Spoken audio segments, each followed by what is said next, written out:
দৃশ্যা তাড়াতাড়ি স্নান করে ভাত খেয়ে নাও, দিদিমণি এক্ষুনি আসবে তোমাকে পড়ানোর জন্য। স্নান পরে করব, আগে আসল কাজটা করে আসি। সন্ধে হয়ে যাচ্ছে, দিদিমণি এখনো আসছে না। আজকে আসবে কি আসবে না, একটা ফোন করে দেখি তো কি হয়েছে। হ্যালো দিদিমণি, এত দেরি হলো, এখনো আসছেন না আপনি?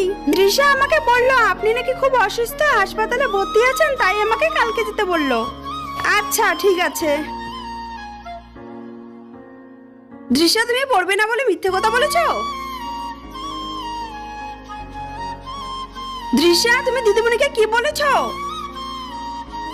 হ্যালো দিদিমণি, আজকে আসতে হবে না, আমার মায়ের শরীর খারাপ, হাসপাতালে ভর্তি আছে। তাহলে আমি কালকে যাব। ঠিক আছে, কালকে আসবেন। সরি মা। তোমাকে নিয়ে যে আমি কি করি, দেখ ভালো লাগে না আমার।